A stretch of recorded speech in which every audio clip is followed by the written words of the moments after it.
Miyaki. Entonces, como dijimos la vez pasada, entonces vamos a estar hablando acerca de la primera carta del apóstol Pedro. Y entonces la idea de la enseñanza de hoy es dar un contexto general de lo que estaba pasando en el momento en que se escribió la carta, para que lo tengamos, digamos, como información y también nos ayude a entender todo lo que vamos a estar estudiando. Pero vamos a hacer el enfoque especial en Pedro. Entonces, pensando en la carta de primera de Pedro, entonces, pues, como su nombre lo indica, pues fue una carta que escribió Pedro, el apóstol Pedro. ¿Sí? Y lo hizo más o menos en el año 63 o 64 después de Cristo. Se cree que el apóstol Pedro estaba en Roma y la carta va dirigida a los judíos que habían creído en Jesús, que estaban dispersos por toda Asia Menor a causa de la persecución, a causa de, digamos, pues del sufrimiento. Recordemos que en ese momento Nerón hizo cosas atroces con los cristianos, ellos los quemó, los daba a comer a los leones, en fin, hacía cosas muy, muy tremendas, y eso hizo que pues tuvieran que huir, básicamente eran desplazados por la violencia del emperador, y en esas condiciones Pedro escribe esta carta y se la dirige a ellos que estaban por allá.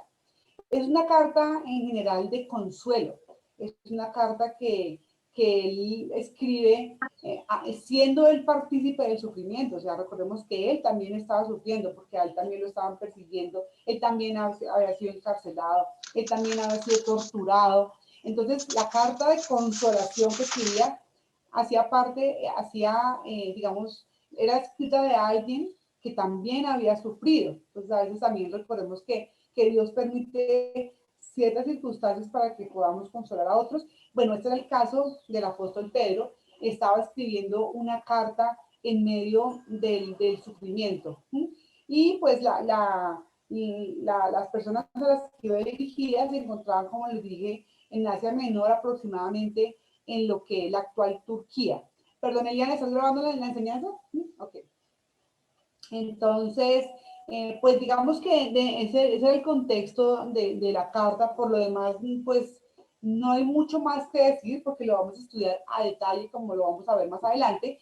Entonces, hoy yo quisiera enfocarme más en el autor de la carta, en la vida de Pedro, porque pues sin lugar a dudas Pedro es uno de esos personajes bien controversiales de la Biblia, que uno dice, uy, pero Pedro, ¿cómo fue capaz de esto o de lo otro? ¿Sí? Pero entonces esa vida de Pedro nos da mucho, mucho, mucho que aprender. Entonces quiero que nos enfoquemos en quién era Pedro. Entonces la enseñanza de hoy se titula De carbón a diamante. Y pues ese es el nombre porque ese es uno de los cambios extremos que ocurren en la Tierra, o sea, de algo bien, bien maluco a algo muy, muy, muy bello. Y así quise colocarle a la enseñanza. Entonces, todos hemos visto un diamante, pues de pronto en una foto, bueno, unas tendremos la oportunidad de verlo en físico, pero normalmente lo que las vemos es en fotos, porque son pues piedras muy, muy costosas, pero el diamante en sí son átomos de carbono, ¿sí? Y son moléculas de carbono que bajo unas condiciones extremas de temperatura, de presión, de profundidad y de tiempo se transforman hasta cambiar completamente su aspecto externo y ser lo que conocemos como un diamante. Me cambia la hilera. Entonces, este proceso que uno dice, no, pues lo calentaron, lo espicharon y se convirtió en un diamante. Este proceso ocurre, si se fijan en la fotico y ven el barquito chiquitico ahí arriba, ¿sí? Ocurre a una profundidad muy, muy grande, más o menos como 200 kilómetros debajo de la superficie de la Tierra. O sea, imagínense de lo que estamos hablando. Y más o menos para que ese cambio ocurra, debe haber una temperatura que oscila entre los 900 grados centígrados y los 1300 grados centígrados, o sea, extremos. Ese carbón, literal, pues se chamusca. Y además, pues tiene que haber unas condiciones de presión. Entonces, para que vayamos viendo lo que realmente lo que pasa cuando ese carbón se somete a esas circunstancias diferentes, lo que le va a pasar. Allí se acumulan y posteriormente, por causa de los movimientos de la Tierra, de erupciones volcánicas, de muchas circunstancias, esas piedras que se han transformado van emergiendo a la superficie y pues allí es donde las vamos a encontrar. Los países que más tienen diamantes son Rusia, Sudáfrica y algunos en Brasil, pero pues son depósitos muy, digamos, pequeños comparado con lo que es el tamaño de la Tierra. Y si uno mira un diamante, si uno se pone a examinar el diamante por dentro, molecularmente, pues son átomos de carbono, sigue siendo átomos de carbono, y es tan duro que solamente se puede cortar con otro diamante. Uno jamás imaginaría que algo tan bello como un diamante, tan brillante, tan resplandeciente, fue algo tan feo como un pedazo de carbón. Es imposible, ¿cierto? Solamente que ese pedazo de carbón feo tuvo el privilegio de estar en el lugar adecuado, con las condiciones adecuadas.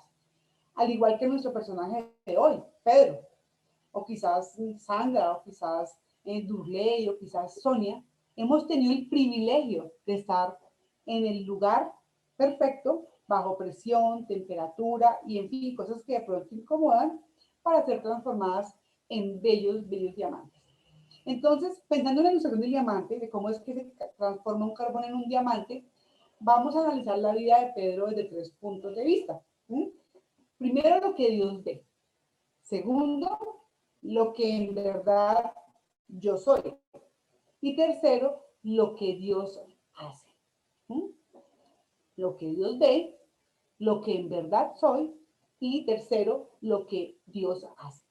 Entonces, esa historia de Pedro la encontramos en Marcos 1:17, cuando Jesús andaba por la orilla del mar de Galilea y allí ve a Simón y ve a Andrés, su hermano, y Jesús le dice a Pedro, venid en pos de mí y os haré pescadores de hombres. Todas hemos escuchado ese pasaje, tremenda invitación, ¿sí? Y termina, más o menos, ese proceso de Pedro en Juan 21:22, donde hay otra escena, después de la resurrección de Jesús, en la que Simón decide volver a la pesca con otros discípulos, Natanael, Tomás, los hijos de Zebedeo.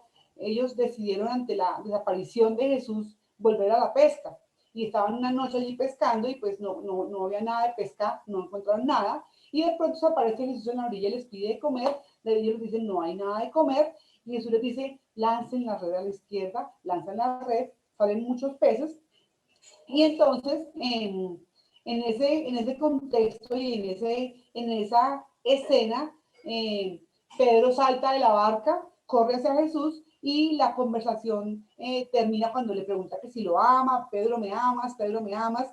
Y al final de esa charla, Jesús le dice a Pedro, sígueme tú. Entonces empezó con venid en pos de mí y terminó con sígueme tú. Las primeras palabras para Pedro fueron una invitación, las últimas palabras de Jesús para Pedro fueron una invitación. O sea, ambas eran invitaciones, solamente que entre una y otra ocurrieron un sinnúmero de acontecimientos que definitivamente transformarían a Pedro. La primera invitación fue para el carbón y la última fue para el diamante. Pedro fue transformado, dice la palabra que cuando Jesús le dijo, venid en pos de mí, él de una dejó las redes y lo siguió. Pero ese carbón que siguió a Jesús hasta Jerusalén no fue el mismo diamante que lo siguió hasta la eternidad. Entonces, pensando en el proceso que sufrió Pedro en el transcurso de su vida con Jesús y aún sin Jesús en la tierra, vamos a ver los 3 puntos en la vida de Pedro. Entonces, primero, lo que Dios ve, partiendo de la base de que pues Dios lo ve todo. Entonces, aquí es tremendo lo que Dios ve. Porque, por ejemplo, vimos en la carta del año pasado, que era Primera de Corintios, el autor era el apóstol Pablo. Y vemos de Pablo, pues era un tremendo hombre, era un hombre educado, un hombre de cuna, con un pedigrí, pues tremendo. Él sacaba sus cartones y pues hacía una casa. En contraste con Pablo, Pedro era un pescador. Pedro era un hombre del común y a pesar de que era judío, pues Pedro no tuvo acceso a esa educación tremenda que tuvo el apóstol Pablo. Y eso lo sabemos porque más adelante en el libro de Hechos se menciona acerca de Pedro, los del Sanedrín dicen que este es un hombre sin letras. O sea, lo dicen como casi, como, este era de los que no, esos no, ¿cierto? En el libro de Hechos, en el capítulo 3, en el capítulo 4, hay un pasaje en el que narran cuando Pedro sanó un mendigo y posteriormente pues arma un alboroto, a Pedro lo toman prisionero y lo llevan a Sanedrín, ante los saduceos, los fariseos, bueno, todo ese clan, y allí lo interrogan acerca de qué era lo que estaba haciendo, de por qué sanaba, de qué era lo que estaba diciendo, y termina esa escena con una declaración de las más poderosas de la Biblia, que está en Hechos 4:12, en el que Pedro dice, y en ningún otro hay salvación,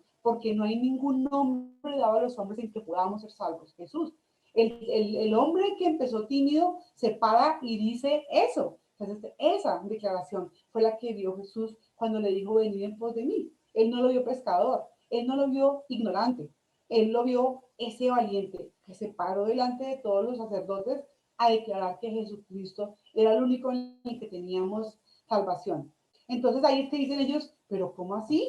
Pero si este hombre era un hombre sin letras, era un hombre sin educación. Imagínense pues la cara de ellos, la escena, todos quedaron callados porque pues nunca lo habían visto en la sinagoga estudiando la palabra, y de pronto Pedro sale con esa declaración, debieron quedar pues muy asustados. Entonces, ese Pedro fue el que se fue construyendo por el contacto con Jesús. Ese hombre valiente fue el que Jesús vio.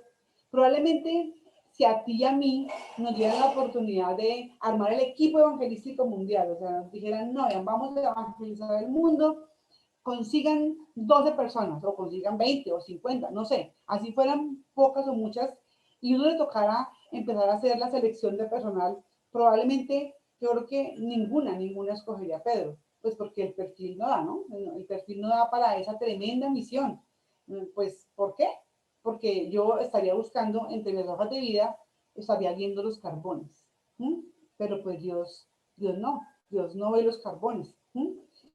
Lo primero que Jesús hace cuando se encuentra con Pedro allí en esa escena, cuando lo llama, es que Jesús le dice, ¿quién es?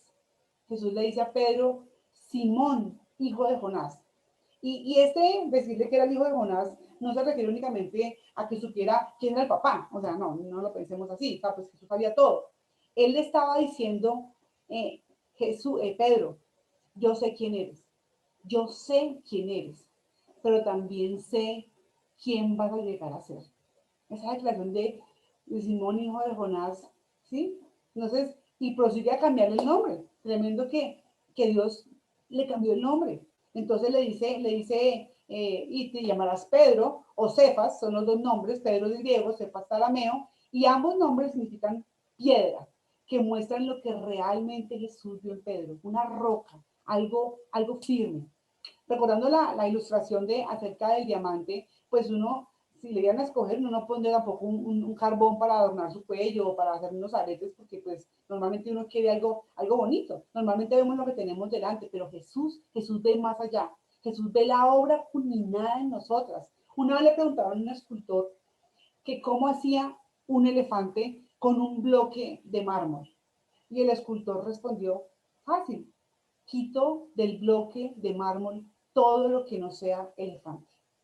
Todo lo que no sea elefante. Dios tiene la capacidad de ver la obra terminada. Él sabe qué quitar. Él nos escogió sabiendo quiénes éramos. Así como a Pedro, yo mismo me he preguntado, bueno, y a mí, ¿por qué me escogió? O sea, la menos merecedora de su gracia, la más blasfema, y pensando en eso, la respuesta del Señor es siempre la misma, y es por amor. Él me amó así como yo era, el carbón que en mí, él lo amó y vio la obra terminada.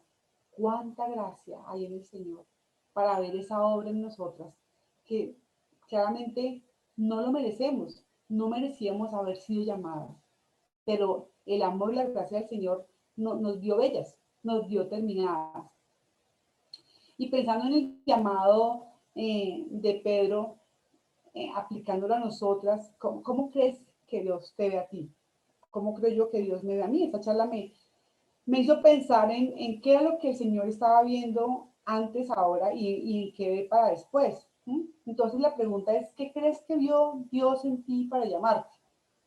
¿Vas como Pedro a dejar las redes al instante y seguir a Jesús? ¿O has seguido enredada en las redes de este mundo, en las redes que nos atraen y que nos llaman y que además nos gustan, ¿no? Porque pues eso del mundo aparentemente es bueno. Entonces, pensémoslo muy bien. Y si por el contrario, pues tú aún no tienes claro ese llamado de Jesús, si tú aún no has respondido a ese llamado de Jesús, hoy es el día. Hoy es el día para que respondan. Hoy Jesús te dice, Claudia, no sé, ven, ven. O te puede decir, si fuera yo la que no he respondido, podría decir Sandra, hija de Mariela, ¿sí? Venid en pos de mí.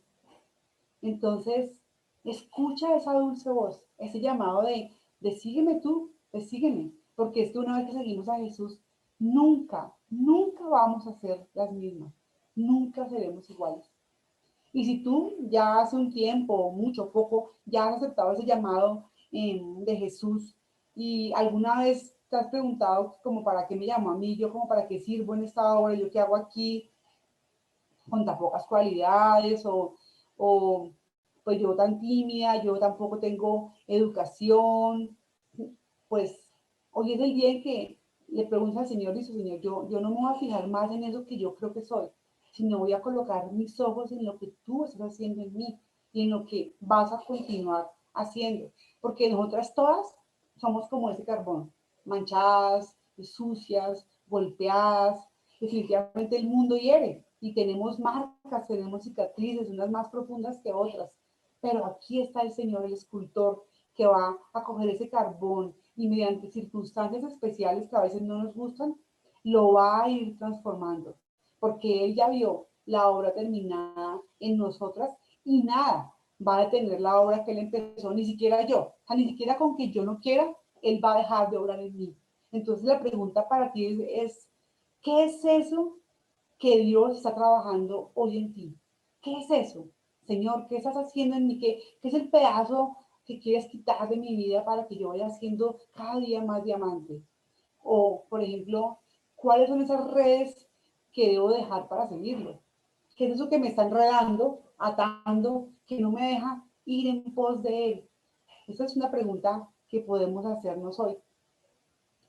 Y bueno, continuamos con el segundo punto. Ya vimos entonces lo que Dios realmente ve. Y el segundo punto es lo que en verdad soy. Como les conté en la ilustración del diamante, ¿sí?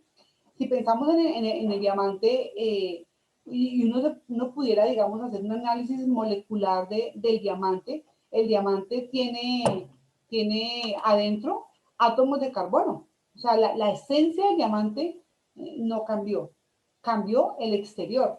Nosotras también tenemos un ADN, algo que nos hace únicas, y es nuestro temperamento. Entonces, es como, no sé, la que es alegre, o la que es demasiado callada, o de pronto la que es extrovertida, hay personas que son melancólicas, otras flemáticas, sí, hay un temperamento que como en el caso de las moléculas del diamante y el carbón, eso no va a cambiar, eso está allí, inherente a nosotras. Pero hay otra cosa que es lo que está cubriéndonos, que se llama el carácter, el carácter.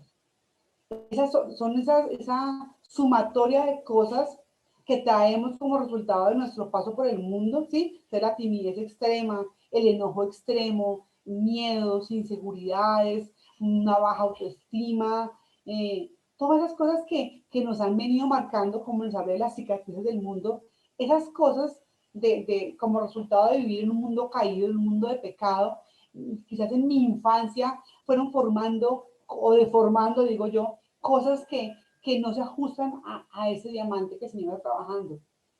Ese carácter, ese carácter es el que Dios va a transformar.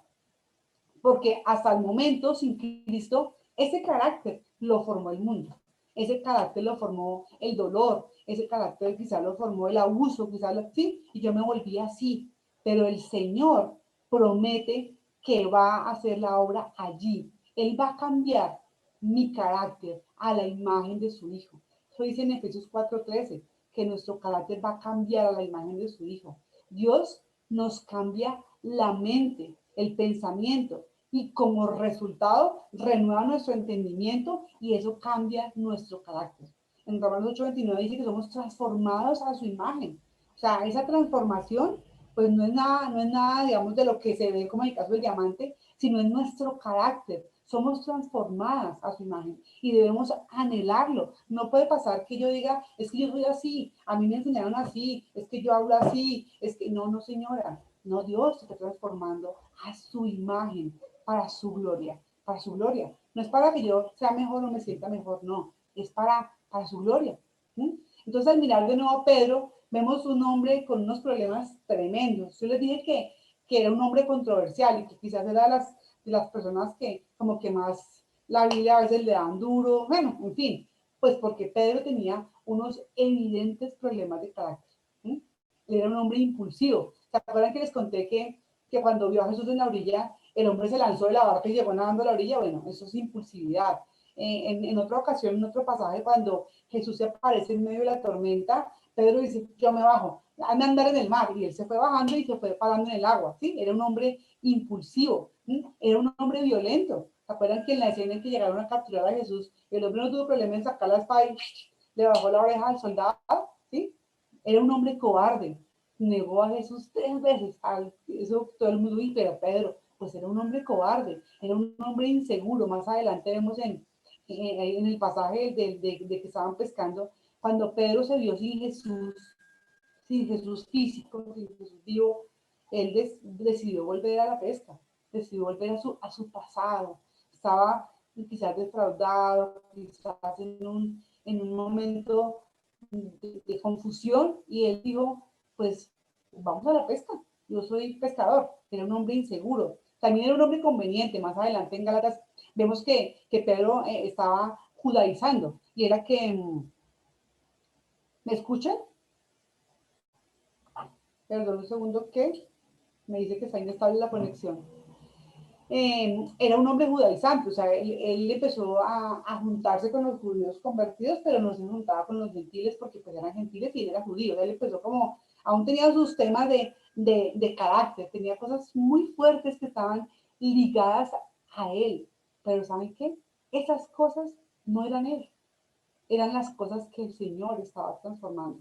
Eran precisamente esos detalles que Dios estaba quitando de su vida para que el Pedro de esas escenas no fuera el Pedro que escribió esta carta, fuera otro diferente, ¿sí? Y es que cuando el Señor llega a nuestras vidas, empieza una obra. Y esa obra definitivamente, como dice en Filipenses 1:6, esa obra depende de Él. Él empieza una obra y Él la continúa. Así yo me resista, así yo no quiera, el Señor empezó una obra en mí. Así como dice, el Señor te colocó el ojo y allí Él va a continuar haciendo lo que se propuso porque Él es Dios. Solamente por eso, porque Él es Dios.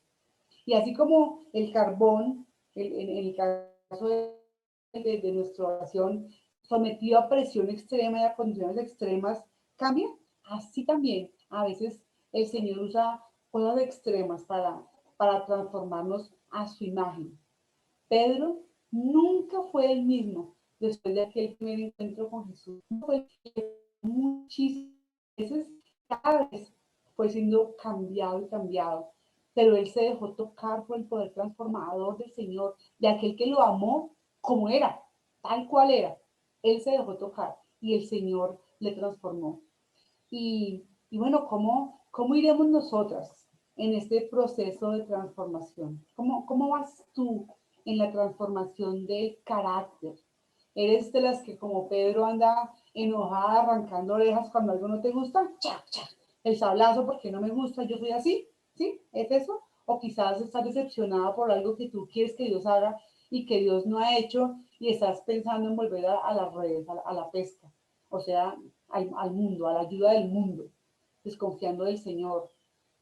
O quizás andes deseando ser una cristiana súper secreta, es que nadie me pregunte nada, que nadie me diga nada, yo apenas si voy me conecto, apenas si voy me respondo, porque yo no quiero que nadie me pregunte por Jesús. También podemos estar deseando eso, ¿sí? Obviamente uno no lo va a negar como Pedro, que le preguntaron, uno que digan, ¿usted es cristiana? Y uno de pronto decir, no, pues de pronto no, pero nuestros hechos y nuestras palabras muchas veces, si no, niegan a Jesús, niegan esa obra preciosa que Él está haciendo en nuestras vidas. Entonces, lo que hacemos realmente muestra esa obra transformadora de Él en nuestras vidas. Entonces, yo no puedo estar diciendo que amo al Señor y que lo quiero y que no, Dios, Dios, si yo sigo siendo la misma que era. Si los otros no ven una transformación en mi vida evidente, en mi carácter, en mi amabilidad, en mi gozo, en mi generosidad, si eso no se está viendo, bueno, allí tendríamos que enfocarnos en decirle, Señor, revélame esto feo que tengo, que aún no ha sido transformado por ti en mi carácter, pero que yo quiero que sea transformado por ti. ¿Sí? El pasado nos hirió, pero el pasado no nos puede condicionar nuestro presente con el Señor, porque el Señor nos hace nuevas criaturas.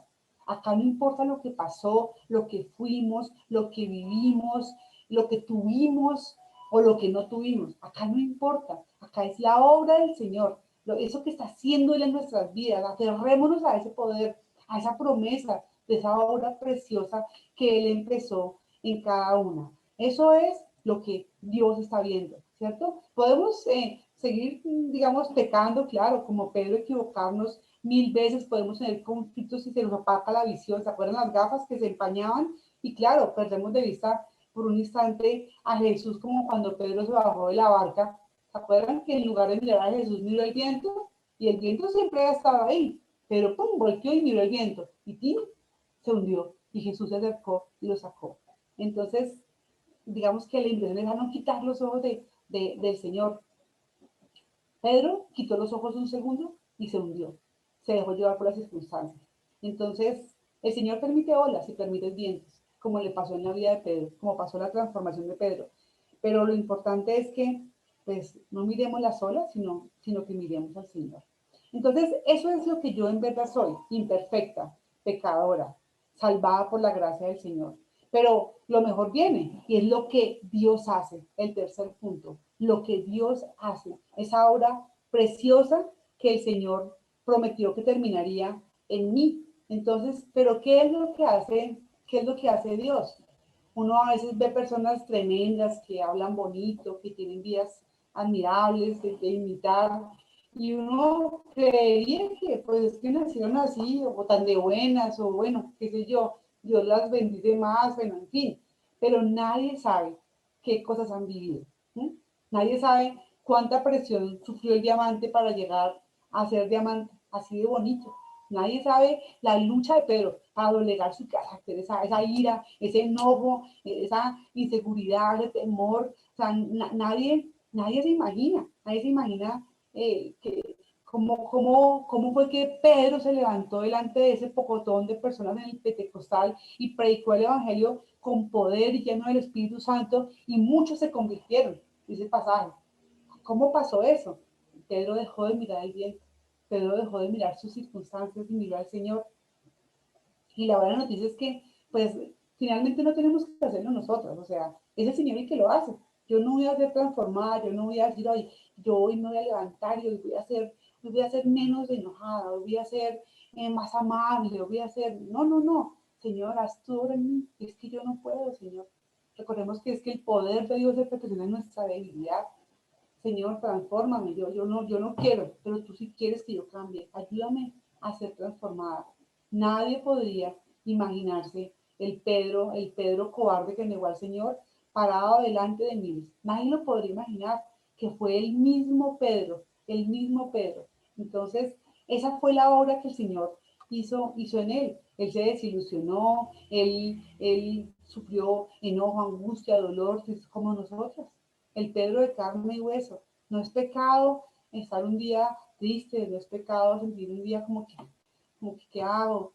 Nada. Pero como Pedro, podemos mirar al cielo y decir, Señor, eres tú, no yo, eres tú. Ayúdame a superar esto. Ayúdame a hablar de ti a otros. Ayúdame a que no sea Sandra tímida, a que no sea Sandra que apenas se lee, a que no sea... No, sé tú, Señor, hablando por mi boca, porque mi boca te pertenece y yo te pertenezco. Úsame para que yo pueda hablarle a otros. ¿Mm?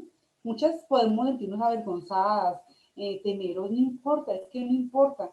No, vean que es tan pecado decir, no, mira, no, yo no tengo, yo no puedo, yo tan tímida, yo sin educación, como decir, es que yo sí, yo tengo un doctorado y maestría en divinidades y angelicales y yo saco todos mis cartones, tan pecado es eso como lo otro. ¿Por qué razón? Porque en ambos aspectos está colocada mi confianza en mi carne, tanto en mi debilidad como en mi fuerza. Y ahí no es la confianza en el Señor. Pedro confió en el Señor y el Señor lo utilizó con todo su poder. El Señor lo transformó, el Señor le permitió ser una piedra, como le colocó su nombre, lo que Jesús vio desde el principio. Él es una piedra, una roca, pero porque Pedro descansó en las manos del Señor. Si no, no lo habría podido hacer. Habría seguido el mismo temeroso, el mismo enojado que fue Pedro a lo largo de su vida.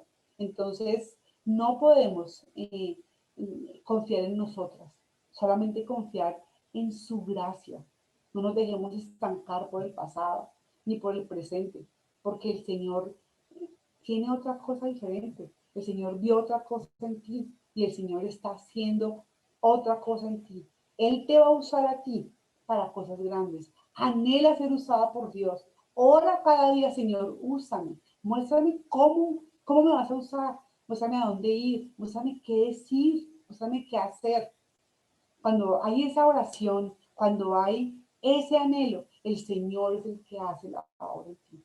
Y oremos que el Señor pues nos deje ser cada día menos Sandra, ¿sí? Menos Ángela, menos Lucrecia, menos Jackie, que seamos cada día menos nosotras, para que sea más Él, como pasó en el ejemplo de la vida de Pedro, lleno de la gracia del Señor, lleno del perdón del Señor.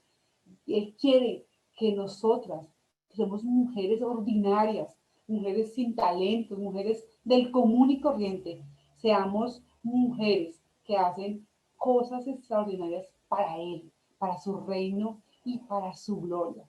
Entonces, dejemos, hermanos, que su gracia y su poder nos transformen nuestro carácter, que renueven nuestro entendimiento cada día, que renueven nuestra manera de pensar, para que ese carácter difícil que nos ha hecho luchar sea cambiado, quitado, que seamos diamantes, que seamos resplandecientes de su luz y que esa luz se refleje a otros, porque esa es su voluntad. Les pido que oremos, hermanos. Padre del cielo, yo te doy gracias, Señor, por esa obra preciosa que empezaste en nosotras. Gracias por el ejemplo de la vida de Pedro, Señor, con tantos errores y dificultades, Señor, como quizás se parece tanto a nuestras vidas, Dios.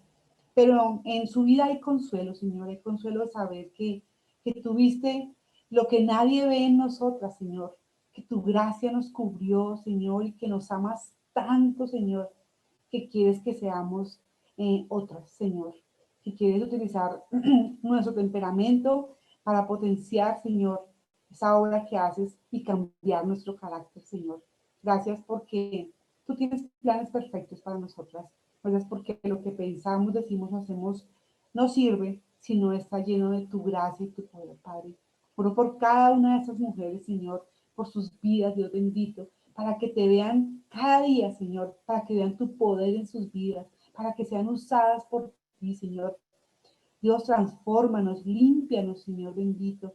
Déjanos ser útiles para tu reino, Señor. Que seamos luz y sal en medio de un mundo perdido, Señor, en medio de un mundo de pecado. Que podamos llevar tu evangelio y tu consuelo a otros, te lo suplico, Señor. Tu nombre es bendito entre nosotros, oh Señor, te alabamos, Dios. Déjanos crecer a través de esta carta del apóstol Pedro, Señor. Déjanos conocerte más, Dios. En el nombre de Jesús. Amén.